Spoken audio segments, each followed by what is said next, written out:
मैं डॉक्टर मनीराम मीणा, सहायक आचार्य समाजशास्त्र, एसएमबी गवर्नमेंट पीजी कॉलेज नाथ द्वारा आप सभी छात्रों का हार्दिक स्वागत और अभिनंदन एवं यूट्यूब पर देखने वाले सभी विद्वान साथियों का तहे दिल से हार्दिक स्वागत, अभिनंदन और प्रणाम करता हूँ। आज का हमारा टॉपिक है विशिष्ट धर्म, यानी विशिष्ट धर्म क्या है, इसके बारे में आपको जानकारी दी जाएगी एवं बताया जाएगा। जैसा कि आप भली बात जानते हैं, सामान्य धर्म को मानव धर्म भी कहते हैं और सामान्य धर्म के अंतर्गत वे नैतिक नियम आते हैं जिनके अनुसार आचरण करना प्रत्येक व्यक्ति का परम दायित्व है और इस धर्म का लक्ष्य मानव मात्र में सद्गुणों का विकास और उसकी श्रेष्ठता को जागृत करना है। यह वह धर्म है जो प्रत्येक व्यक्ति के लिए अनुकरणीय है, चाहे वो बालक हो या वृद्ध हो, स्त्री हो या पुरुष हो, गरीब हो या अमीर हो, स्वर्ण हो या अस्वर्ण हो, राजा हो या प्रजा हो, सबके लिए सामान्य धर्म का पालन करना अति आवश्यक कर्तव्य माना गया है। उसी प्रकार विशिष्ट धर्म को स्वधर्म भी कहा गया है, क्योंकि विशिष्ट धर्म के अंतर्गत वे कर्तव्य आते हैं जिनका समय, परिस्थिति और स्थान विशेष को ध्यान में रखते हुए पालन करना व्यक्ति के लिए अति आवश्यक होता है। विशिष्ट धर्म के अंतर्गत ब्राह्मण, शूद्र, गुरु शिष्य, पति पत्नी, माता पिता और पुत्र सभी के लिए अलग अलग कर्तव्यों के लिए निर्वाह की बात कही गई है, जो इस प्रकार से बताई गई है। विशिष्ट धर्म वह धर्म माना जाता है क्योंकि विशिष्ट धर्म को स्वधर्म भी कहा गया है और विशिष्ट धर्म के अंतर्गत वे सभी कर्तव्य आते हैं जिनका समय और परिस्थिति और स्थान विशेष को ध्यान में रखते हुए पालन करना प्रत्येक व्यक्ति का परम कर्तव्य है और वो आवश्यक भी है। क्योंकि विशिष्ट धर्म के अंतर्गत जैसे ब्राह्मण है, शूद्र, गुरु शिष्य, पति पत्नी, माता पिता और पुत्र सभी के लिए अलग अलग कर्तव्यों की निर्वाह की बात बताई गई है और विशिष्ट धर्म के अंतर्गत प्रमुख रूप से वर्ण धर्म, आश्रम धर्म, कुल धर्म, राज धर्म, युग धर्म, मित्र धर्म, गुरु धर्म आदि ये धर्म आते हैं और इन धर्मों के अंतर्गत व्यक्ति को क्या करना चाहिए, क्या नहीं करना चाहिए, ये सभी प्रकार के जो आचरण हैं वो विशिष्ट धर्म की श्रेणी के अंतर्गत आते हैं, जो इस प्रकार से हैं। सबसे फर्स्ट में है आश्रम धर्म। हम इन्हीं सभी धर्मों जैसे वर्ण धर्म है, आश्रम धर्म है, कुल धर्म है, राज धर्म, युग धर्म, मित्र धर्म, गुरु धर्म, इन सभी के बारे में हम संक्षिप्त रूप से आपको बताएंगे, जिनमें फर्स्ट पॉइंट है, सबसे पहले है आश्रम धर्म।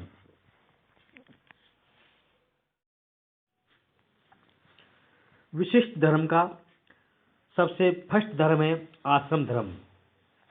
हिंदू शास्त्रकारों ने व्यक्ति के जीवन को 4 भागों में या 4 अवस्थाओं में विभाजित किया है, जिनमें सबसे फर्स्ट है ब्रह्मचार्य आश्रम, सेकंड है गृहस्थ आश्रम और नंबर 3 है वानप्रस्थ आश्रम और नंबर 4 है संन्यास आश्रम। और इन चारों आश्रमों के बारे में बताया गया है कि ब्रह्मचारी गुरु के आश्रम में सादा जीवन व्यतीत करते हुए विद्या अर्जन करते थे और अपने व्यक्तित्व का सर्वांगीण विकास तथा मनोवांछित गुणों से अपने को विभूषित करता था तथा धर्म, अर्थ और काम की पूर्ति गृहस्थ के परम कर्तव्य माने जाते थे और व्यक्ति 5 महायज्ञों के द्वारा अन्य लोगों के प्रति अपने कर्तव्य का पालन करता था और संतान उत्पत्ति के द्वारा समाज की निरंतरता में योग देता था। वानप्रस्थी निष्काम भाव से धर्म, संचय और मानव कल्याण के लिए अपने आप को लगा देता था। वह संपत्ति, परिवार और संसार का मोह त्याग कर जंगल में कुटिया बनाकर रहता था तथा अपने सामर्थ्य के अनुसार अन्य आश्रम के लोगों का मार्गदर्शन करता था। सन्यासी का धर्म संसार का पूर्णतः त्याग करके अपने आप को परम सत्य की खोज में लगाना, ईश्वर में लीन करना, अपने आप को ईश्वर की भक्ति करना और मोक्ष प्राप्ति की ओर अग्रसर होना माना जाता था। सेकंड में है वर्ण धर्म। वर्ण धर्म के अंतर्गत चारों वर्णों अर्थात ब्राह्मण, क्षत्रिय, वैश्य और शूद्र यानी प्रत्येक वर्ण के अलग अलग कर्तव्य बताए गए हैं। ब्राह्मण का धर्म अध्ययन, अध्यापन कराना, यज्ञ और धार्मिक कार्यों की व्यवस्था करना ब्राह्मण का धर्म माना गया था, जबकि क्षत्रिय का जीवन व संपत्ति की रक्षा, युद्ध और प्रशासन से माना जाता था तथा वैश्य का कृषि, उद्योग, व्यापार एवं व्यवसाय से धनोपार्जन और विभिन्न वर्णों की आवश्यकताओं की पूर्ति उनका प्रमुख धर्म बताया गया है। जबकि शूद्रों का धर्म उपयुक्त तीनों जो वर्ण हैं ब्राह्मण, क्षत्रिय और वैश्य, इन तीनों वर्णों की अपने मन, कर्म, वचन एवं वाणी से सेवा करना उनका प्रमुख धर्म बताया गया है। नंबर तीसरा में है कुल धर्म। कुल धर्म का लक्ष्य पारिवारिक संगठन को बनाए रखना, कुल परंपराओं की रक्षा और विभिन्न संस्कारों को पूर्ण करना है। परिवार के सदस्य के रूप में व्यक्ति के अन्य सदस्यों के प्रति कुछ कर्तव्य होते हैं, जैसे पति का पत्नी के प्रति और पत्नी का पति के प्रति, माता पिता का संतान के प्रति और संतान का माता पिता के प्रति, भाई का भाई के प्रति कुछ कर्तव्य, कुछ धर्म होता था। परिवार में प्रत्येक सदस्य से उसकी विशिष्ट परिस्थिति और आयु के अनुसार व्यवहार करने की आशा की जाती थी। यानी संतान का अपने माता पिता की सेवा करना प्रमुख कर्तव्य और धर्म भी है, और माता पिता का भी ये धर्म है कि वह अपने संतान को पालन पोषण करे, उचित शिक्षा दे और उनके उज्जवल भविष्य के बारे में यानी सोचे और ऐसी विचारधारा रखे। और साथ में ही संतान का भी एक कर्तव्य है कि वो माता पिता की सेवा करे, बुढ़ापे में उनका सहारा बने, ऐसा उनका धर्म है। पति का भी पत्नी के प्रति ये कर्तव्य था कि यानी पति अपनी पत्नी की सभी आवश्यकता पूर्ति करे एवं पत्नी भी अपने पतिव्रत धर्म का पालन करे, ऐसा उनका धर्म माना जाता था। और भाई का भाई के प्रति भी, यदि हम रामायण की बात करें तो यानी रामायण में भरत जैसा भाई नहीं हो सकता है।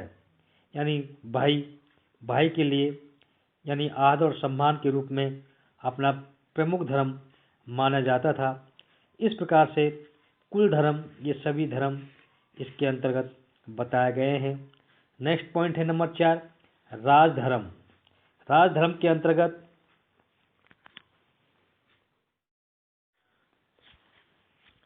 नेक्स्ट पॉइंट है नंबर 4, राजधर्म। राजधर्म के अंतर्गत राजा या शासक के प्रजा के प्रति कुछ कर्तव्य आते हैं और उनका पालन करना उसके लिए जनहित की दृष्टि से आवश्यक एवं परम कर्तव्य माना जाता है। राजा का धर्म है कि वे राजोचित व्यवहारों का पालन करे, अर्थात उसे दृढ़ प्रतिज्ञ होना चाहिए, अपने कर्मचारियों के पोषण की समुचित व्यवस्था करनी चाहिए, योद्धाओं का आदर सत्कार करना चाहिए और उद्देश्य प्राप्ति के लिए कुटिल नीति का भी प्रयोग कर लेना चाहिए तथा जनता के लिए जन कल्याण की विचारधारा के साथ जन कल्याण संबंधी कार्य करना एक राजा का धर्म है, एक सर्वश्रेष्ठ राज धर्म कहलाता है। नेक्स्ट पॉइंट है युग धर्म। युग धर्म को काल के धर्म के नाम से भी पुकारते हैं, क्योंकि हिंदू शास्त्रकार इस तथ्य से परिचित थे कि समय परिवर्तन के साथ साथ शक्ति के कर्तव्यों में परिवर्तन आना अति आवश्यक है, क्योंकि जो धर्म स्थिर हो जाता है, जिसमें गति नहीं रहती है, वह मनुष्य के व्यवहारों को अधिक समय तक प्रभावित नहीं कर पाता है और विघटित होने लग जाता है। मनुस्मृति, पाराशर स्मृति और पद्म पुराण में युग धर्म की चर्चा की गई है और अलग अलग व्यक्ति के अलग अलग कर्तव्य बताए गए हैं। हर युग में परिवर्तित परिस्थितियों के अनुसार नैतिक संहिताओं के परिवर्तन लाना भी आवश्यक माना गया है। नेक्स्ट है मित्र धर्म। मित्र धर्म के अंतर्गत एक मित्र के दूसरे मित्र के प्रति जो कर्तव्य होते हैं, वे दोनों पक्षों के लिए समान रूप से मान्य होते हैं। मित्र और मित्र में आयु, धन और पद के आधार पर किसी प्रकार का कोई भेदभाव नहीं किया जाता है और यदि कोई भेदभाव करता है तो वो सच्ची मित्रता नहीं मानी जाती है। एक मित्र का अपने मित्र के प्रति ये कर्तव्य है कि वह सुख दुख में उसका साथ दे, कर्तव्य का पालन करने के लिए उसे प्रेरित करे, मन, क्रम और वचन से उसकी रक्षा करे और आवश्यकता पड़ने पर उसके लिए सब प्रकार का त्याग करने के लिए तत्पर रहे। जिस प्रकार से भागवत गीता में भगवान श्री कृष्ण और सुदामा जैसी दोस्ती सच्ची और असली दोस्ती मानी जाती है, क्यों कहाँ भगवान श्री कृष्ण राजा थे, स्वयं भगवान थे और उनके गरीब ब्राह्मण सुदामा उनके मित्र थे, लेकिन भगवान श्री कृष्ण ने सुदामा को अपने गले लगाया और अपने बराबर का दर्जा दिया। तो ऐसी मित्रता वास्तव में मित्रता कहलाती है और भगवान श्री कृष्ण ने मित्रता का धर्म निभाया। वो ऐसी मित्रता ही एक सच्चे मित्र धर्म की श्रेणी में आती है। नेक्स्ट है गुरु धर्म। हिंदू समाज में गुरु को बहुत ऊंचा स्थान प्रदान किया गया है, परंतु साथ ही उसके कुछ कर्तव्य भी बताए गए हैं, क्योंकि उसे सदैव अपने शिष्यों के हित की कामना, लोभ एवं दम से दूर रहना चाहिए तथा अहिंसा और त्याग भावना से ज्ञान का प्रसार करना चाहिए तथा गुरु को अपने शिष्य के कल्याण के लिए, उसके हित के लिए हमेशा उसको सही दिशा और मार्गदर्शन करना चाहिए। तभी जाके एक गुरु धर्म निभाया जा सकता है। और एक श्रेष्ठ गुरु का ये भी धर्म है कि यदि उसका शिष्य कोई 100 बार गलती करे, उसके बावजूद भी उसे क्षमा प्रदान करे और अपने शिष्य को सही रास्ता दिखाने का प्रयास करे, वही सर्वश्रेष्ठ गुरु धर्म माना गया है। हम आपको अगले वीडियो व्याख्यान में सामान्य तथा विशिष्ट धर्म में अंतर बताने का प्रयास करेंगे। धन्यवाद। थैंक्स।